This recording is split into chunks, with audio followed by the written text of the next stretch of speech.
Hello, my name is Chandra Bellasio, and in this video I will show some additional features of the Excel fitting tool to derive more photosynthetic parameters from gas exchange and fluorescence data.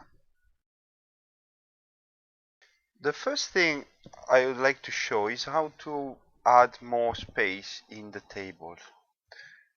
In sheet 1, it can be done by simply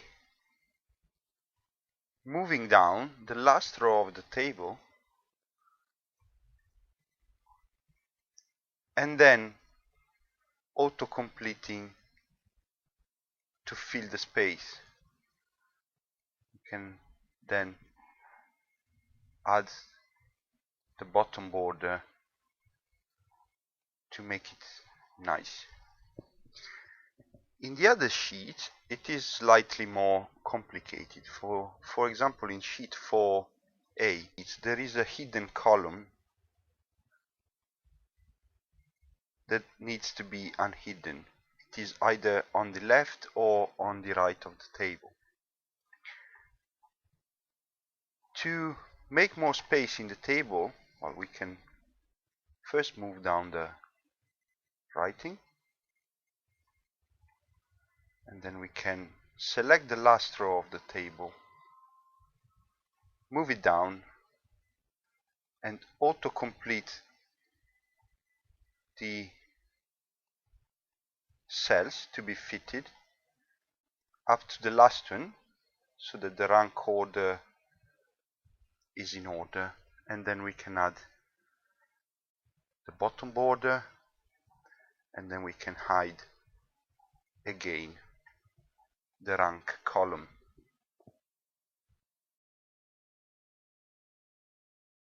Here I'd like to show how to modify values in single sheets.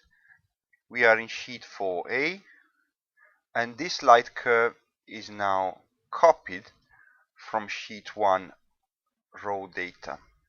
If we want to make this sheet independent, we can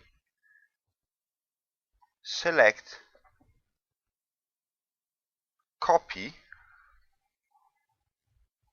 and paste values. So now there is no formula inside the cells, there is only the value. These values can be modified.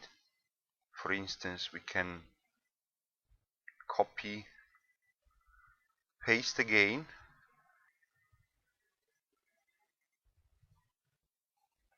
and here, for instance, in the first row,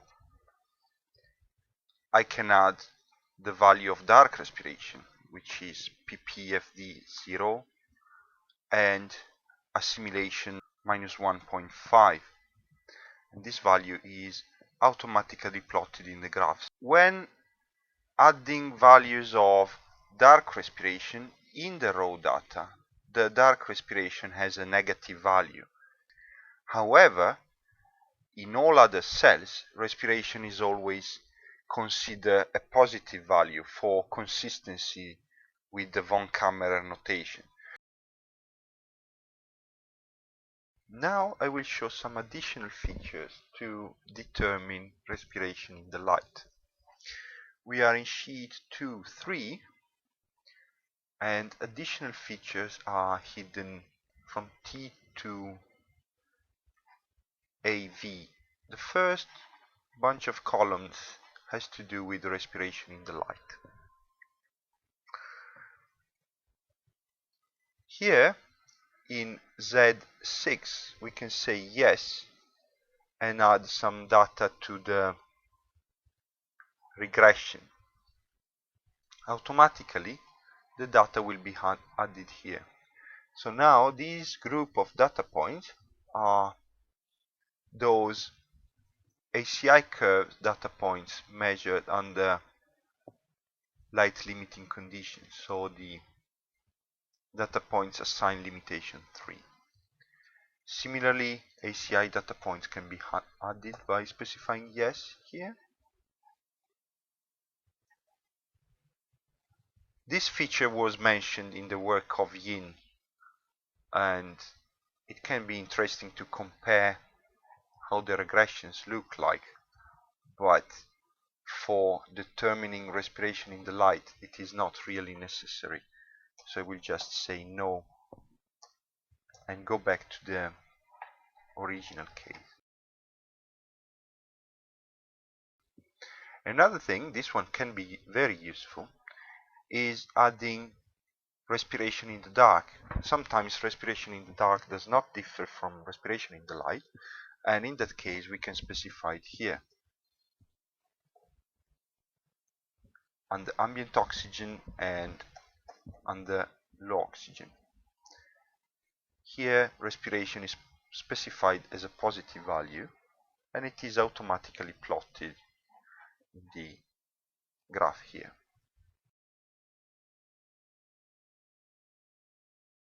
We have another interesting feature. So now the two regressions differ, and the two value of respiration in the light under ambient and low oxygen slightly differ. So we could derive a single value under the assumption that respiration in the light is not influenced by oxygen level. So we could assume that this difference is only due to experimental error and smooth the experimental error with the fitted function. In this plot here, a dummy gross assimilation is calculated using a dummy respiration in the light. By fitting concurrently these two curves, we can find the value of respiration in the light, which minimizes the sum of square residuals of both curves. We can use solver to do that, and the sum of square residuals is in Z13, and we can minimize it by changing variable cells Z12,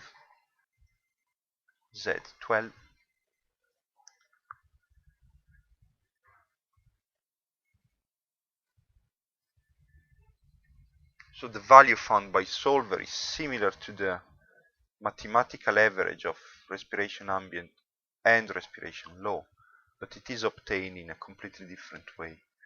So now the two fitted lines are forced to have the same intercept, which is respiration in the light fitted. This value of respiration in the light fitted can be used in all subsequent sheets.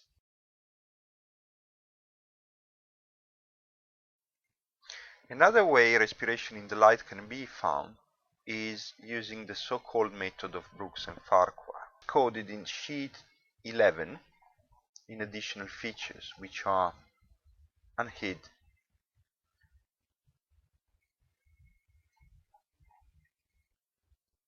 in column S to Y.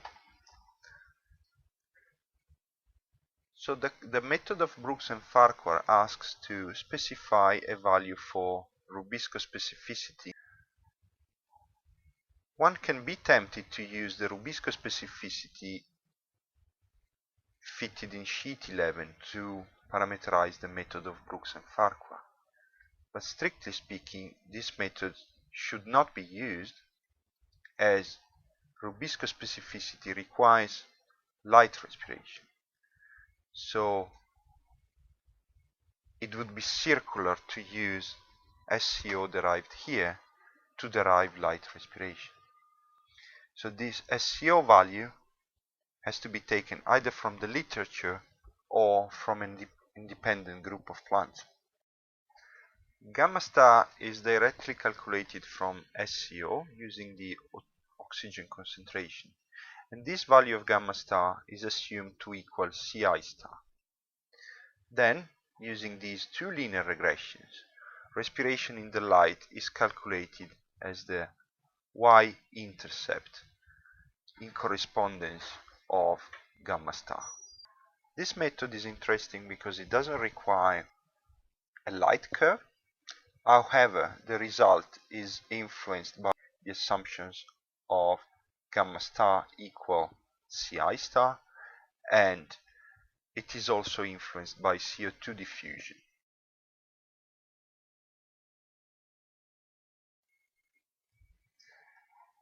The general methods we have seen in sheet 2.3 to determine respiration in the light require yield of photosystem 2. When yield of photosystem 2 is not available, but still there are light curve data, respiration in the light can be derived using the non-rectangular hyperbola fitted in sheet 4a.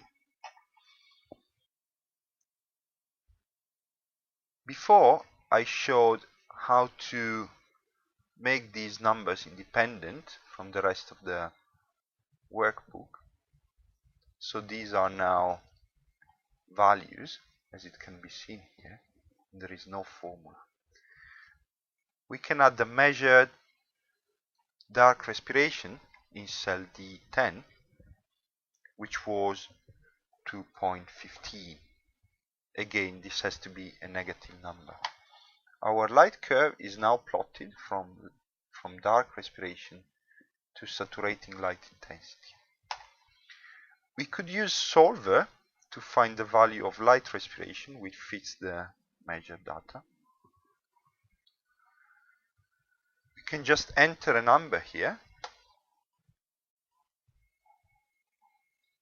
This number is used to calculate the curve. We can use solver to fit this number. So cell G2 is added in the variable cells,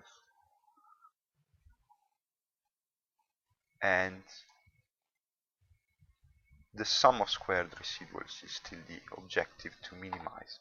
The constraints are the same I've showed in general features. So we can solve.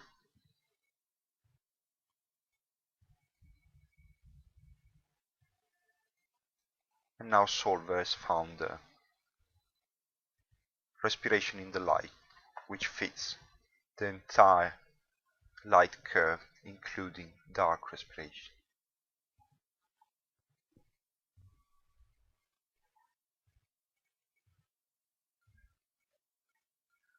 We can ask Excel to remember this value found in sheet 4a as the value for respiration in the light to recall in all subsequent sheets. To do so, I go in Formulas, Name Manager, and search for respiration in the light.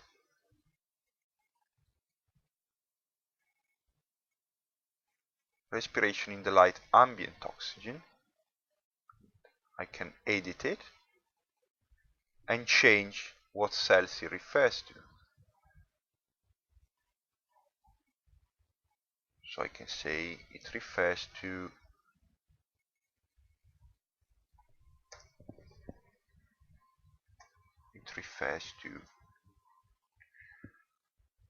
cell G2. Now Excel will remember this setting, and if we go on another sheet, say Valentini calibration, when we type ambient, now the value we found in sheet 4a is automatically copied.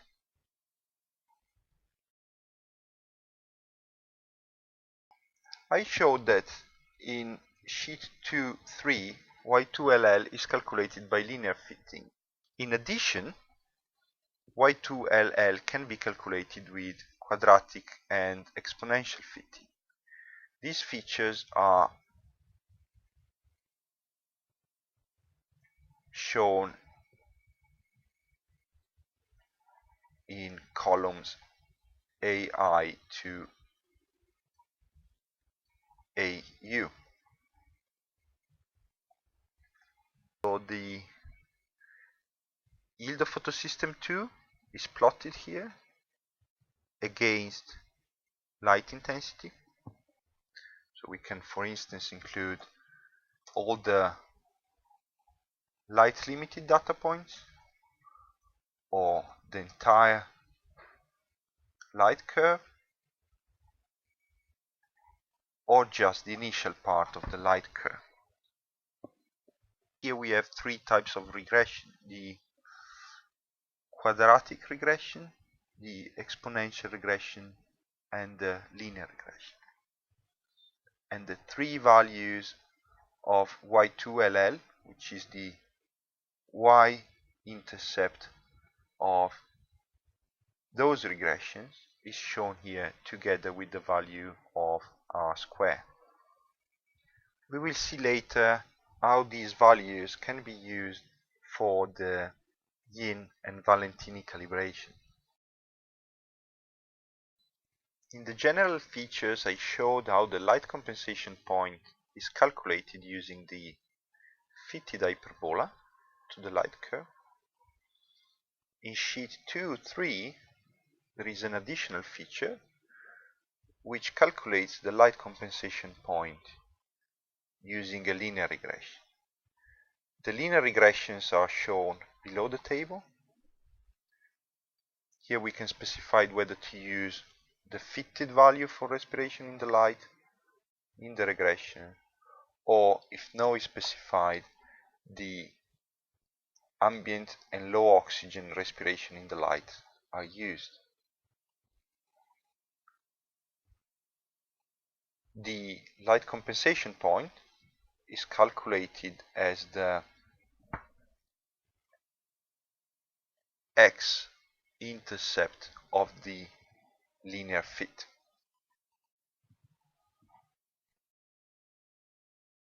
In general features, we saw how the initial quantum yield for CO2 fixation was found by nonlinear coefficient.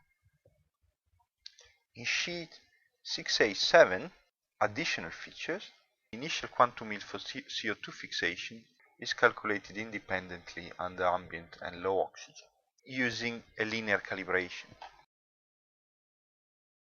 I showed in sheet 5 that carboxylating efficiency is obtained by nonlinear fitting. In alternative, carboxylating efficiency can be calculated using linear fitting. These are shown in additional features in sheet 11.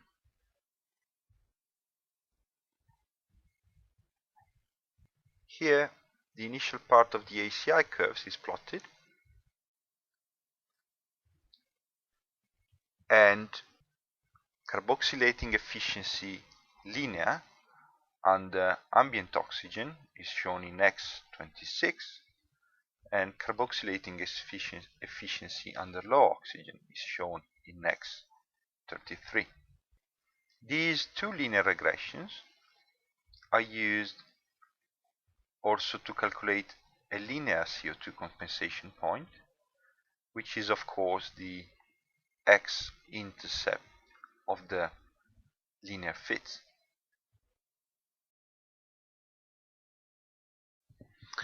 Additional things can be done with the curve fitted to ACI data.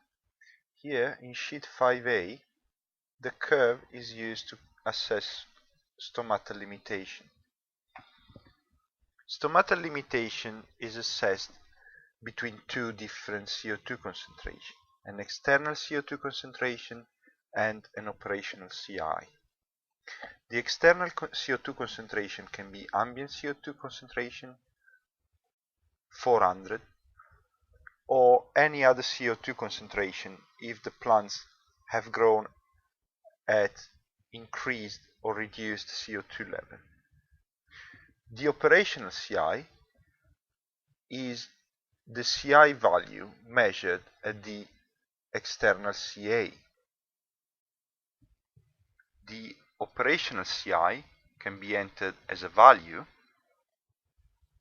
or as a rank. The rank number of the data points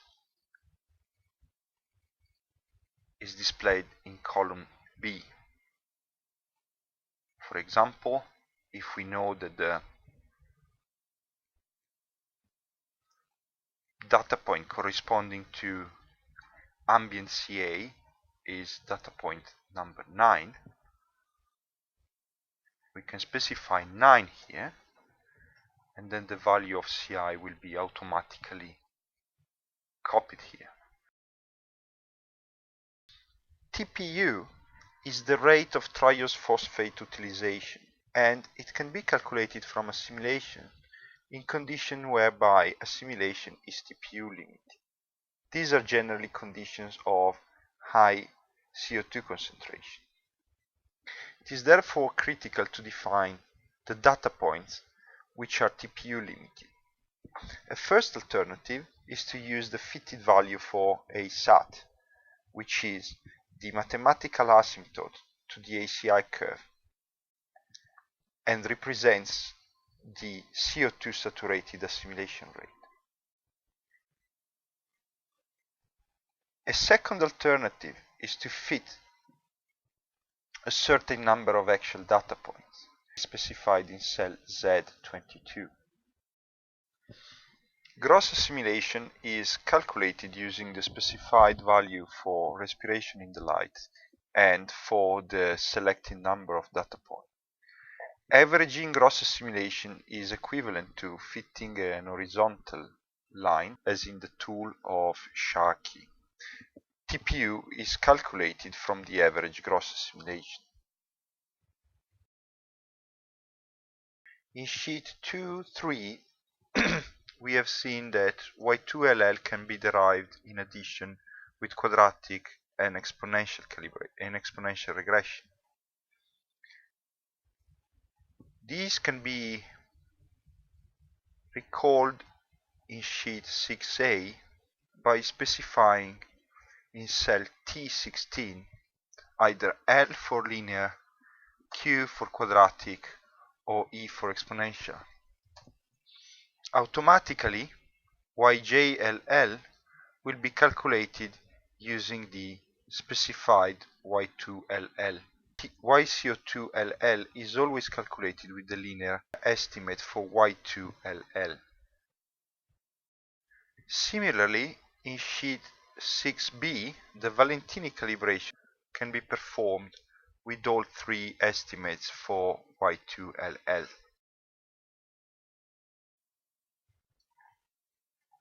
In the general features, we have seen that a value of SCO is calculated using carboxylating efficiency under ambient and low oxygen, derived non-linearly in sheet 5a and sheet 5b. In additional features, two linear regressions are plotted.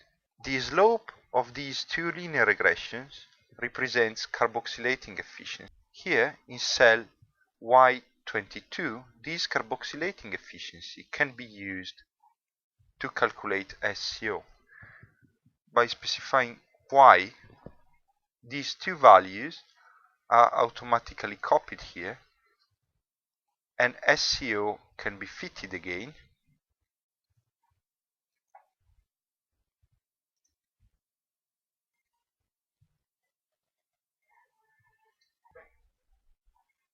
Now, the fitted value for SCO derived using the linear estimates of carboxylating efficiency.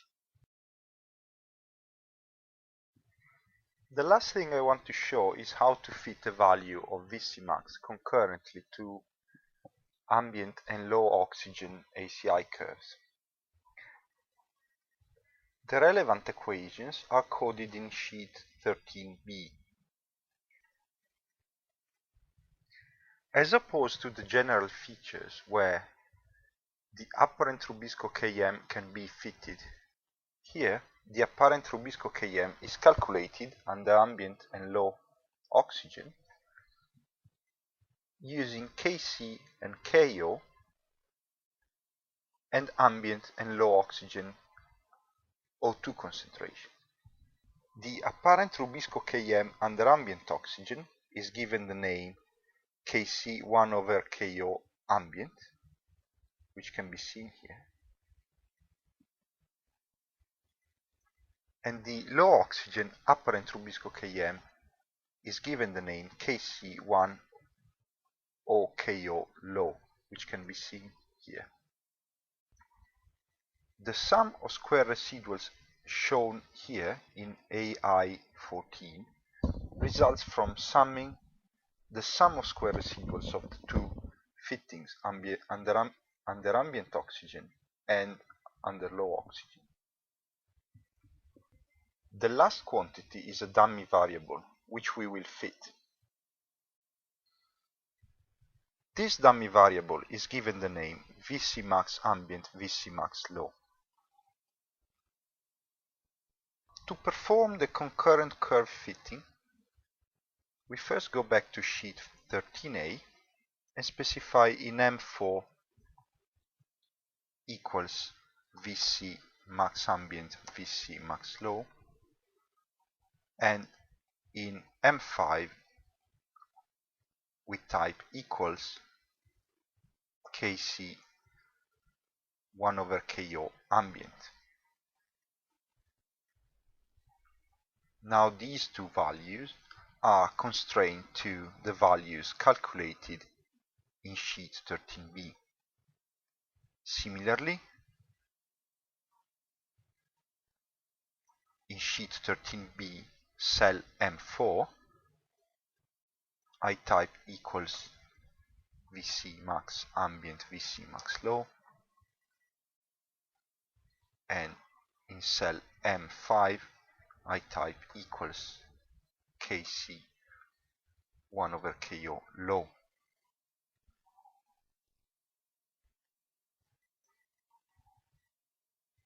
I now open Solver. As objective cell, I select cell AI14, which is the concurrent sum of square residuals, and as a variable cell, I specify the dummy Vc max ambient, Vc max low in cell AI15. Solver finds the value, and this value is now the value which concurrently fits the two curves under low and under ambient oxygen. Thank you very much for watching. I hope I stimulated your creativity with these additional tools, and I hope they will be useful for your data analysis. If you have any feedback, question, thoughts, just email me at c.bellasio@sheffield.ac.uk.